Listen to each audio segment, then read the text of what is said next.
राधे राधे दोस्तों, आप सभी का स्वागत है आपके अपने ही YouTube channel sir commerce classes में। तो जैक बोर्ड ने मॉडल सेट पेपर जारी कर चुका है और सबसे इम्पॉर्टेंट जो सब्जेक्ट है आपका कॉमर्शियल अरिथमेटिक पहले ही आपको बता चुका हूँ, क्योंकि इसमें आपको कैलकुलेशंस करके चेक करना होता है, प्रैक्टिस करना होता है। आपको ये रटने वाला विषय नहीं है, ठीक है ना। तो ये आपको प्रैक्टिस करना पड़ता है। तो पिछले वीडियो में आपको बताए थे कॉमर्शियल अरिथमेटिक का मल्टीपल चॉइस क्वेश्चन जो 40 क्वेश्चन है, जिसमें से 10 क्वेश्चन हम लोग सॉल्व कर चुके थे। आज आपको बताने जा रहे हैं क्वेश्चन नंबर 11 से, तो जुड़े रहेगा और पूरा देखिएगा वीडियो को, स्किप मत कीजिएगा, क्योंकि थोड़ा सा भी अगर आप स्किप करते हैं वीडियो को तो आपको कॉन्सेप्ट जो है समझने में दिक्कत होगा। तो इसीलिए बोल रहे हैं आप ध्यान दीजिएगा। क्वेश्चन नंबर 11 में पूछा जा रहा है कि यदि x का 5% अगर 20 है तो x का मान क्या होगा। If 5% of x is 20 then the value of x is. बहुत ही अच्छा क्वेश्चन है, क्वेश्चन नंबर 11। बस थोड़ा दिक्कत ये होगा कि आपको क्वेश्चन पेपर बार बार मैं दिखा नहीं सकता, क्योंकि सॉल्व भी तो करके बताना है आपको। इफ़ 5% ऑफ x, ठीक है ना, तो क्या बोल रहा है 5% ऑफ का मतलब इनटू होता है 5% ऑफ x जो है वो कितना है 20 है। तो x का वैल्यू क्या होगा, तो ये आप 5 और 100 को कैलकुलेट अगर काटते हैं तो 20 बार में कट जाएगा ये, और क्रॉस मल्टीप्लाई कीजिएगा 20 इंटू 20 कितना हो जाता है 400। तो x का जो वैल्यू है वो हो जाएगा 400, ठीक है ना। तो x का वैल्यू कितना हो गया 400। तो ऑप्शन में आपका मैच करेगा, देखते हैं कौन सा ऑप्शन है। तो क्वेश्चन नंबर 11 का जो ऑप्शन है, देखिए यहाँ पर लिखा हुआ है 400, ऑप्शन ए मैच कर रहा है। तो इसका सही आंसर हो गया आपका ऑप्शन ए, ठीक है ना। क्लियर है क्वेश्चन नंबर 11। आगे बढ़ते हैं क्वेश्चन नंबर 12। क्वेश्चन नंबर 12 में दिया गया है कि if an item is sold for ₹64 at loss of 20%। अगर 64 रुपीज़ में अगर आप कोई आइटम को बेचते हैं तो आपको 20% का लॉस हो जाता है।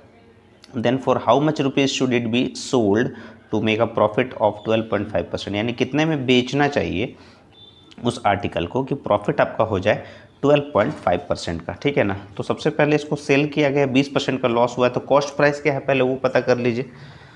तो चलिए इसका कॉस्ट प्राइस पहले निकालते हैं। तो कॉस्ट प्राइस के लिए फॉर्मूला क्या हो जाएगा, कॉस्ट प्राइस का फॉर्मूला सिंपल सा आपको बताते हैं, सेलिंग प्राइस प्लस लॉस होता है। सेलिंग प्राइस में अगर लॉस अगर जोड़ देंगे तो क्या आ जाएगा, कॉस्ट प्राइस आ जाएगा। सेलिंग प्राइस आपको पहले ही बता चुका है कि 64 रुपीज़ का है सेलिंग प्राइस। लॉस होता है 20% का, यानी 64 इंटू 20% का लॉस होता है। 100 में से 20% माइनस कर दीजिए तो कितना हो जाएगा 80 रुपया हो जाएगा। तो ये आपका 4 टाइम्स में कट जाएगा, 4 16 64। तो 64 प्लस 16 हो जाता है 80 रुपया। तो इसका कॉस्ट प्राइस कितना हो गया 80 रुपया हो गया। कॉस्ट प्राइस 80 रुपया था, जिसमें आपको यानी 20% का लॉस हुआ था। तो 80 का 20% निकालेंगे तो कितना हो गया 16 रुपया। तो तब जाके आप उसको 64 रुपये में बेच पाए हैं, ठीक है ना। कॉस्ट प्राइस कितना था 80 रुपया था। तो बोल रहे कितने रुपए में बेचना चाहिए, यानी सेलिंग प्राइस क्या होगा अगर आप 12.5% में अगर इसको बेच प्रॉफिट लेते हैं। तो सेलिंग प्राइस का फॉर्मूला क्या हो जाएगा, कॉस्ट प्राइस प्लस प्रॉफिट।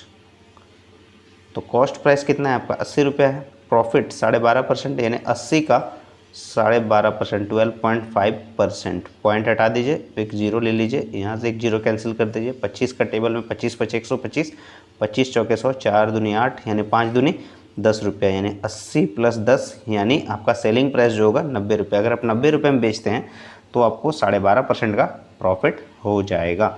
तो उम्मीद है आपको क्वेश्चन समझ में आएगा। बहुत इंपॉर्टेंट क्वेश्चन है क्वेश्चन नंबर 12। और ये जो बता रहे हैं आपको, ये ध्यान दीजिएगा, जितने भी क्वेश्चंस दिया गया है अधिक से अधिक क्वेश्चन जो प्रीवियस ईयर क्वेश्चन आपको बताए थे 2019 का जैक बोर्ड में जो पूछा गया था, 2019 से ही अधिक से अधिक क्वेश्चन आपको दिया गया है, ठीक है ना।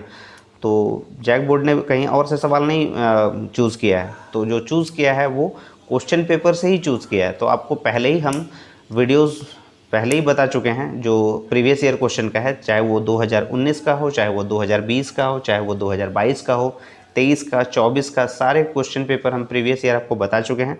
ज़रूर उसको देखिए, आपको बहुत बेनिफिट मिलने वाला है और आपको एग्ज़ाम में जो है कोई परेशानी नहीं होगा, अच्छा मार्क्स से आप पास कर जाएंगे।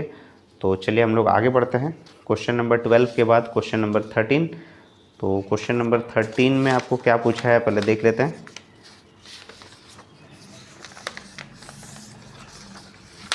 क्वेश्चन नंबर 13 में आपको दिया गया है कि किसी परीक्षा में 550 उम्मीदवार सफल रहे और कुल उम्मीदवार का 45% असफल हो गए। परीक्षा में बैठने वालों की कुल संख्या क्या थी, ठीक है ना। In an examination 550 candidates were successful and 45% of the total candidates fail. The total number of candidates who appeared in the examination was, यानी कितने विद्यार्थी जो है वो एग्ज़ाम देने के लिए उपस्थित थे, ये आपको फाइंड आउट करना है, ठीक है ना। तो कितने विद्यार्थी एग्ज़ाम देने के लिए आए थे वो आपको निकालना है क्वेश्चन नंबर 13 में। तो देखिए क्या लिख रहा है, 45% जो है टोटल कैंडिडेट का फेल्ड है, तो 45% जो है वो फेल है, तो पास कितना हुआ होगा। 100% का अगर बात करते हैं तो 55% क्या है, पास है। तो यहाँ पर क्या बोल रहा है, 550 कैंडिडेट्स वेर सक्सेसफुल, सक्सेसफुल मतलब पास है। टोटल कैंडिडेट मान लीजिए कि x है, x का 55% जो है वो होता है 550 कैंडिडेट्स, x का टोटल कैंडिडेट का पास्ट होता है 55% और टोटल नंबर है उसका 550 है, पास होने वाले का संख्या। तो आपको इसी से पता चल जाएगा कि कितना कैंडिडेट जो है एग्ज़ाम देने आया था। तो ऊपर ऊपर कैंसिल कर दीजिए, 55 1 जा 55 यानी 10 बार में कट गया, तो क्रॉस मल्टीप्लाई कीजिएगा तो 1000 स्टूडेंट जो है वो एग्ज़ाम देने आए थे। तो 1000 का 55% निकालेंगे तो 550 आ जाता है। तो 550 जो है आपको समझ में आ गया जो पास दिया गया था, तो यानी 1000 स्टूडेंट आए थे एग्ज़ाम देने के लिए। तो आपका सही आंसर हो जाएगा ऑप्शन नंबर बी। तो करेक्ट आंसर हो गया ऑप्शन नंबर बी जो है वो 1000 स्टूडेंट्स जो है वो अपीयर्ड हुए थे एग्जामिनेशन में। उम्मीद है आपको समझ में आया होगा। सिंपल सा कैलकुलेशन कीजिए, टोटल x है, x का 55% पास है और 55% पास का आपको दिया गया 550, नंबर्स में दिया गया 550 पास जो सक्सेसफुल कैंडिडेट है, तो इसके हिसाब से आपका x का आ गया 1000, ठीक है। आगे बढ़ते हैं 13 के बाद 14 नंबर। 14 नंबर में पूछा गया कि कितने समय में 6% प्रतिवर्ष साधारण ब्याज की दर से 500 रुपये का मिश्र धन जो है वो 620 रुपये हो जाएगा, ठीक है। तो वीडियो थोड़ा लंबा हो सकता है, लेकिन आपको बताएंगे, आप कॉन्सेप्ट पे ध्यान दीजिए, वीडियो के लेंथ पे मत ध्यान दीजिएगा, क्योंकि आप लेंथ पे ध्यान दीजिएगा तो आपको कॉन्सेप्ट बिगड़ेगा। क्योंकि अगर हम बताना चाहेंगे तो सिर्फ 8 मिनट में ही आपको पूरा क्वेश्चन बता पाएंगे, ठीक है ना। लेकिन आपको कुछ समझ में नहीं आएगा, क्योंकि समझना है आपको, क्योंकि आपको रटना तो नहीं है, क्वेश्चन का वैल्यू जो है वो चेंज कर सकता है। तो किस तरह क्वेश्चन पूछा है बस वो आपको समझाने आया मैं यहाँ पर, ठीक है। बाकी तो आपको वीडियो बना हुआ है, आप जाके चेक कर सकते हैं, ये सब सारे क्वेश्चन सॉल्व किया गया है। तो इसमें दिया गया है 500 रुपये जो है वो 620 रुपये हो जाता है। तो इसका मतलब जो है 500 रुपये क्या था, प्रिंसिपल था, 620 रुपये क्या हो गया, अमाउंट हो गया। तो पहले इंटरेस्ट निकाल लीजिए। तो इंटरेस्ट का जो फॉर्मूला होता है वो क्या होता है, अमाउंट माइनस प्रिंसिपल होता है। तो अमाउंट जो है वो 620 रुपये का है, प्रिंसिपल जो है वो 500 रुपये का है। तो 120 रुपये का क्या निकल गया, इंटरेस्ट निकल गया। तो इसमें क्या पूछा है, टाइम पूछा है। तो टाइम का फॉर्मूला होता है I × 100, P × R होता है। इंटरेस्ट आपको पता है 120 रुपये का है, इंटू 100, प्रिंसिपल 500 रुपये का था। रेट आपको दिया हुआ है क्वेश्चन में 6% का रेट था। देखिए यहाँ पर simple interest per annum of 6 years लिखा हुआ है, तो गलत लिखा हुआ है, 6% होगा यहाँ पर, 6%, ठीक है ना। तो यहाँ टाइम अगर पूछ दिया है तो फिर टाइम क्यों निकालेंगे हम लोग, 6% होगा। गलती से ये 6 ईयर्स लिख दिया, 6% होगा। बहुत गलती किया है क्वेश्चन पेपर में ये लोग, पता नहीं बहुत हड़बड़ी में बनाया होगा। तो ये 0 0 यहाँ से कैंसिल कर दीजिए, 6 दूनी 12, 20 बार में 5 चौके 20, यानी आपका हो गया 4 ईयर्स, यानी 4 साल। तो आपका सही आंसर हो जाएगा option number B. Option number B correct answer हो जाएगा 14 का, ठीक है। आगे बढ़ते हैं 15 नंबर। 15 नंबर तो आपको बहुत ही आसान सा क्वेश्चन दिया, यदि दर समान हो तो साधारण ब्याज की राशि चक्रवृद्धि ब्याज की राशि से डैश होती है, ठीक है ना। रेट दोनों का सेम है, जो पैसा इन्वेस्टमेंट किया गया, साधारण ब्याज की राशि जो है चक्रवृद्धि ब्याज की राशि से क्या होगा, कम होगा। साधारण ब्याज हमेशा कम होता है, चक्रवृद्धि ब्याज जो है वो हमेशा ज़्यादा होता है। तो साधारण ब्याज जो है वो कम हो जाएगा। ऑप्शन नंबर ए हो जाएगा 15 का। 15 का आंसर हो जाएगा यहाँ पर कम, ठीक है ना, लेस, यानी ऑप्शन नंबर इसका ए करेक्ट हो जाएगा 15 नंबर का। आगे बढ़ते हैं 16 नंबर। 16 नंबर जो है बहुत इंपॉर्टेंट क्वेश्चन है। बोला गया by selling 120 oranges a fruit seller earns a profit equal to the price of 20 oranges, his profit percentage. तो 120 ऑरेंज अगर वो बेचते हैं तो 20 ऑरेंज के बराबर उनको प्रॉफिट होता है। ठीक है, तो मान लेते हैं कि एक ऑरेंज का जो सेलिंग प्राइस है वो 1 रुपया है, तो 120 ऑरेंजेस बेचेंगे तो 120 रुपया कमाई होगा। तो 20 ऑरेंजेस के बराबर क्या होता है, प्रॉफिट होता है। मतलब एक ऑरेंज का दाम तो 1 रुपया है, तो यानी 20 रुपया का प्रॉफिट हो गया। तो 20 रुपये का अगर प्रॉफिट होगा तो प्रॉफिट का परसेंटेज क्या होगा, ये तो सेलिंग प्राइस है, तो परसेंटेज जो हमेशा हम लोग कॉस्ट प्राइस पे निकालते हैं, सेलिंग प्राइस में से प्रॉफिट घटा देंगे तो कॉस्ट प्राइस आ जाएगा। ठीक है, उम्मीद है समझ में आ रहा होगा आपको। तो क्वेश्चन नंबर 16, क्वेश्चन नंबर 16 में आप लिख दीजिए कि selling price of an orange ₹1। तो selling price of 120 oranges equals to 120 rupees, profit of 20 oranges equals to ₹20। Then cost price जो हो जाएगा वो होता है सेलिंग प्राइस माइनस प्रॉफिट। तो सेलिंग प्राइस है 120, प्रॉफिट है 20 रुपया, मतलब कॉस्ट प्राइस है 100 रुपया का। तो यहाँ पर बोला गया है प्रॉफिट परसेंटेज, प्रॉफिट परसेंट निकालना है। तो प्रॉफिट परसेंट का फॉर्मूला क्या होता है, profit divided by CP into 100। तो प्रॉफिट हो गया आपका 20 रुपया का, CP है 100 रुपया इंटू 100, तो इसीलिए आपका हो गया 20% आंसर हो गया। तो यहाँ पर देखिए आपका ऑप्शन नंबर C सही हो जाएगा, ऑप्शन नंबर C। उम्मीद है समझ में आया होगा आपको। तो मान लिए कि एक ऑरेंज को 1 रुपये में बेचा जाता है, तो सेलिंग प्राइस जो है वो 120 ऑरेंजेस का 120 रुपया हो गया। प्रॉफिट एक ऑरेंजेस में अगर 1 रुपये का प्रॉफिट है तो 20 ऑरेंजेस के बराबर यानी 20 रुपये का प्रॉफिट होगा। तो कॉस्ट प्राइस हो गया 100 रुपया, तो उसके हिसाब से आपका profit percentage profit by CP into 100, तो आपका आ गया 20%, ऑप्शन नंबर C करेक्ट हो गया। ठीक है, आगे बढ़ते हैं। तो इस वीडियो में आपको 11 से लेकर सिर्फ 20 नंबर तक बताएंगे, और नेक्स्ट वीडियो में उसके बाद 21 से लेकर 30 तक बताएंगे। ठीक है ना, ताकि आपको इत्मीनान से बना सके आप। वीडियो का ज़्यादा लेंथ भी नहीं होगा और आप क्वेश्चन को सही से समझ भी पाएंगे। तो बहुत इंपॉर्टेंट क्वेश्चन ये भी है 17 नंबर की, एक बनिया 300 रुपये प्रति किग्रा यानी किलोग्राम की चाय और 400 रुपये प्रति किलोग्राम की चाय 7:3 के अनुपात में मिलाता है। मिश्रित चाय को 363 रुपये प्रति किग्रा की दर से बेचता है, तो प्रतिशत में उसका लाभ क्या होगा। यानी 300 रुपये पर केजी और 400 रुपये पर केजी दिया हुआ है, रेशियो जो है वो 7:3 का है। ठीक है ना, जितना भी चाय का रहा होगा मिश्रण को जो है 7:3 में है, यानी 7:3 दिया है, मतलब मान लीजिए कि 10 केजी था। 1 केजी का दाम जो है वो 300 रुपये रखा गया है पहला टाइप का, और दूसरे टाइप का जो है वो 400 रुपये रखा गया है, यानी 10 केजी में तो 7:3 का। तो 7 से इसको मल्टीप्लाई करिए, 300 इसको मल्टीप्लाई कर दीजिएगा, तो यानी टोटल मिक्सचर जो है वो 10 केजी का है। टोटल मिक्सचर जो है, टोटल मिक्सचर इज़ 10 केजी। ठीक है ना, 7:3 के रेशियो में बोला गया है। तो यानी जो पहला टाइप का मिक्सचर है, मिक्सचर 1 का जो है वो 7 केजी बोला, 7:3 बोला है, तो 7 केजी को मल्टीप्लाई कर दीजिएगा 300 से, तो यानी 2100 रुपये हो गया। मिक्सचर 2 तो 3 केजी है और 400 रुपये से मल्टीप्लाई कर देंगे, क्योंकि 1 केजी का दाम 400 है, तो 4 दिया 12, तो 1200 रुपये ये रुपीज़ में है। तो टोटल आ गया आपका 3300 रुपये। 3300 रुपये का टोटल कॉस्ट पड़ गया, टोटल कॉस्ट यानी CP हो गया ये। बहुत जन बोलेंगे कि यार कैसे मान लिए तुम 10 केजी, तो 7:3 दिया गया, 7 और 3 को जोड़ते हैं तो 10 आता है। तो 10 केजी में 7 केजी और 3 केजी का मिक्सचर है।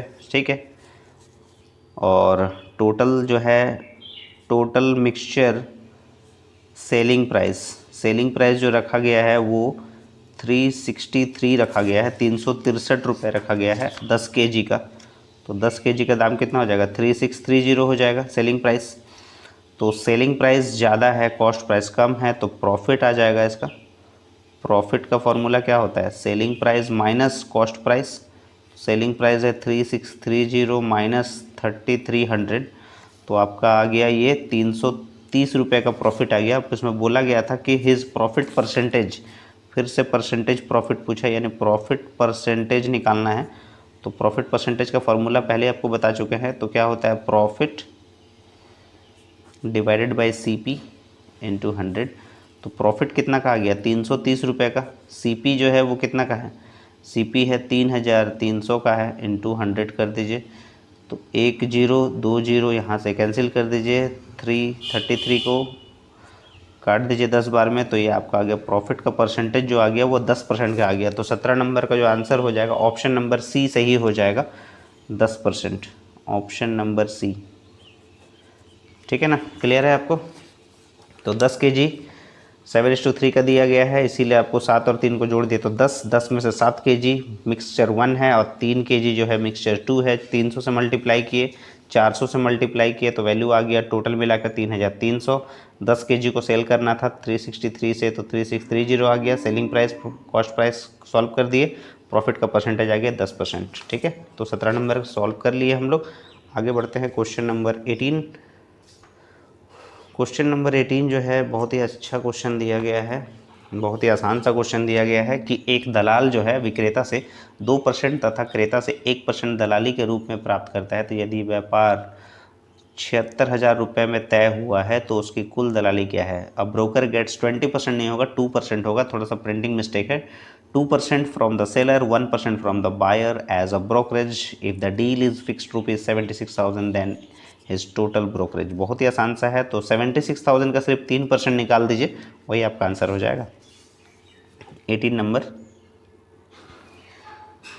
तो क्या बोला है, total brokerage, total brokerage, total brokerage कितना का हो जाएगा, 76,000 रुपीज़ का डील हुआ है।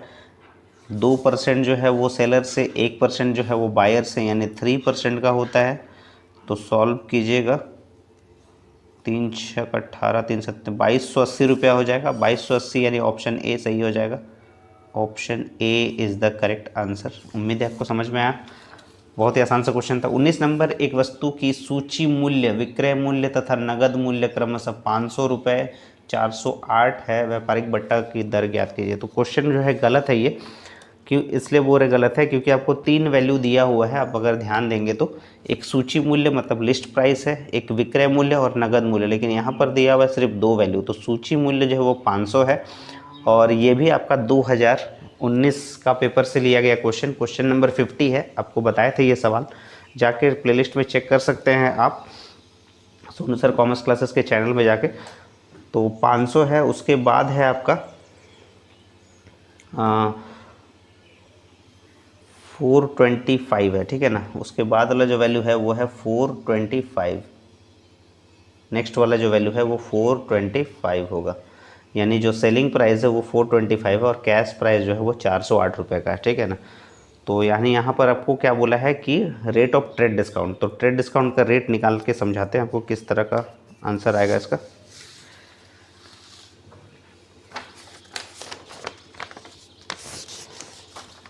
ये है क्वेश्चन नंबर 19। तो क्या बोला है, rate of trade discount. Trade discount का रेट अगर निकालेंगे तो 500 रुपये में से 425 माइनस कर दीजिए तो कितना आ जाएगा, डिस्काउंट हो गया आपका 75 का, ठीक है ना। लिस्ट प्राइस कितना है 500 का, इंटू 100 कर दीजिए, 5 15 75, यानी आपका आंसर आ जाएगा 15%। आंसर कितना हो जाएगा 15%। ऑप्शन नंबर सी इसका करेक्ट हो जाएगा, ठीक है ना। तो लिस्ट प्राइस, सेलिंग प्राइस और कैश प्राइस ध्यान दीजिएगा। लिस्ट प्राइस 500 रुपये का है, सेलिंग प्राइस जो है वो 425 रुपये का जो मिसप्रिंट था, कैश प्राइस 408 रुपये का है। ये सेम क्वेश्चन जो है, बहुत सारा क्वेश्चन बिल्कुल भी सेम है यहाँ पर जो आपको दिया गया 2019 के पेपर से आपको दिया गया है। तो इस तरह से सॉल्व कीजिएगा। 500 में से 425 घटा दीजिएगा तो 75 रुपये आ गया। 500 से इसको डिवाइड कीजिएगा, 100 से मल्टीप्लाई कीजिएगा तो 15% का ट्रेड डिस्काउंट आ जाएगा। 19 नंबर तक हम लोग सॉल्व कर लिए। अब लास्ट क्वेश्चन है क्वेश्चन नंबर 20 जो आपको इस वीडियो में बताने वाले हैं, और बाकी जो है आपको नेक्स्ट वीडियो में आपको सॉल्व करके बताएंगे, ताकि वीडियो का लेंथ जो है वो ज़्यादा बड़ा ना हो और आपका इंटरेस्ट बिल्कुल बना रहे ताकि आप हर एक क्वेश्चन जो है वो ध्यान से देखें। तो इसमें बोला गया है by the compressed method the value of 3607, यानी कॉन्ट्रैक्टेड मेथड ऑफ मल्टीप्लिकेशन आपको बनाना है इसमें। तो इसमें लिखा गया है 3607 का स्क्वायर मतलब 3607 इंटू 3607 को मल्टीप्लाई करना है। पॉइंट यानी लास्ट में दिया गया है वो आपको ये समझना है, ठीक है ना। पॉइंट जो है हमेशा लास्ट में ही होता है। तो इसका स्टैंडर्ड फॉर्म पहले निकाल लीजिए। तो स्टैंडर्ड फॉर्म का बताए थे रूल कि आपका जो राइट हैंड साइड का जो नंबर है, राइट हैंड साइड का नंबर को आपको एडजस्ट करना पड़ता है। तो ये पॉइंट एक डिजिट के बाद आपको लगा देना है। तो ये एक डिजिट के बाद पॉइंट यहाँ पर आ जाएगा। तो ये अगर राइट से लेफ़्ट की ओर आ रहा है तो ये लेफ़्ट से राइट की ओर जाएगा, मतलब इस साइड जाएगा। तो इसीलिए आप लिखेंगे इसको 3607, कितना डिजिट, 3 डिजिट के बाद हम पॉइंट रखेंगे, 1 2 3, उसके बाद पॉइंट रखेंगे इनटू 3.607 हो जाएगा। इसमें क्या बोला है, नियरेस्ट टू लैख बोला है। लैख का मतलब लाख से डिवाइड कर दीजिए इसको। तो लाख से अगर डिवाइड कीजिएगा तो ये 5 होता है 0, तो राइट से लेफ़्ट की ओर डेसिमल जाएगा 1 2 3 4 5, यानी 36.07000 इंटू 3.607। इत्मीनान से समझिएगा, बहुत ही आसान क्वेश्चन है। तो लिखने का तरीका हो जाएगा यहाँ पर 36.07 1 2 3 0 और यहाँ पर 3.607। तो यहाँ पॉइंट के बाद एक डिजिट रखा जाएगा और उसके बाद एक लाइन ड्रॉप कर दिया जाएगा, ठीक है ना, और एक एक्स्ट्रा डिजिट से मल्टीप्लाई किया जाएगा। 3 को अगर 7 से गुना करते हैं तो 21 आता है, 3 सत्ते 21 होता है। 21 को 2 पार्ट में बांट दीजिए तो 2 और 1 का मतलब क्या होता है यहाँ पर 0, क्योंकि अप्रोक्सीमेशन चैप्टर का रूल है कि 0 से लेकर 4 तक के बीच में नंबर जो रहता है वो 0 होता है और 5 से 9 के बीच में 1 होता है। तो 1 का मतलब 0, यानी 2 में 0 जोड़ दीजिएगा तो 2 ही बचेगा। तो कैरी कितना हो गया 2। 3 को 0 से मल्टीप्लाई कीजिएगा 0, तो कैरी जो बच गया 2 उसको लिखना है आपको। 3 6 18, 3 3 9 और 1 10, 108 रुपया 20 पैसा हो गया आपका पहला का आंसर। 3 और 7 का काम हो गया। 6 को 0 से मल्टीप्लाई कीजिएगा तो 0 ही आएगा। 6 को 6 से मल्टीप्लाई कीजिए 36 हो गया। 6 3 18, 21 हो जाएगा ये आपका 21.6 दूसरा। तो 6 का काम हो गया, 0 काम हो गया। अब ये जो एक 0 था आपका, इस 0 से मल्टीप्लाई करते हैं। 0 को 6 से मल्टीप्लाई कीजिएगा तो 0 हो जाएगा। 3 को 0 से मल्टीप्लाई कीजिएगा तो 0 ही आएगा आपका। तो ये 0 का काम हो गया। अब 7 को 3 से गुना कीजिएगा तो 21, 21 का मतलब 2 होता है, तो कैरी यहाँ पर 2 रखेंगे और ये काम भी हो गया इसका। तो यहाँ पर हो गया आपका 6 2 8 2 10 का 0, हाथ में लगा 1 8 1 9 और 1 10 का 0। तो ये हो गया आपका 10 2 12 और 1 13, यानी 130 आ रहा है आपका आंसर 130.0। तो आपका 130 लाख हो जाएगा इसका answer. 130 lakh, option number A सही हो जाएगा, ठीक है ना।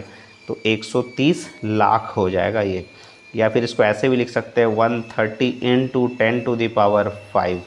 तो ये आपका ऑप्शन नंबर जो है वो ए मैच कर गया इसमें, ठीक है। तो 20 नंबर तक आपको क्वेश्चन बता दिए हैं। उम्मीद है आपको वीडियो समझ में आ रहा होगा। वीडियो का लेंथ आपको बार बार बोल रहे हैं कि ज़्यादा हो सकता है, लेकिन आपको इस चीज़ का गारंटी ज़रूर देते हैं कि आपको एक एक क्वेश्चन आपको इजीली समझ में आएगा। और एक चीज़ आपसे रिक्वेस्ट है कि आपको प्रीवियस ईयर क्वेश्चन देखना है, पूरा का पूरा जो सोल्यूशन किए हैं, चाहे वो सीए का हो चाहे बीएमटी का हो, जितना भी आपका सब्जेक्ट है कॉमर्स रिलेटेड, एक एक चीज़ का मैं वीडियो बना चुका हूँ पहले ही, आप ज़रूर देखिए उसको। और अगर आपने चैनल को अभी तक सब्सक्राइब नहीं किया है सोनू सर कॉमर्स क्लासेस का चैनल को, तो चैनल को ज़रूर सब्सक्राइब कर लें और इसी तरह से जुड़े रहेगा सोनू सर कॉमर्स क्लासेस के साथ। वीडियो को ज़्यादा से ज़्यादा शेयर कीजिए, क्योंकि आपका एग्ज़ाम जो है वो 20 तारीख से स्टार्ट हो रहा है। और नए नए वीडियोज़ के लिए चैनल का मेंबरशिप भी ले सकते हैं। तब तक के लिए राधे राधे दोस्तों।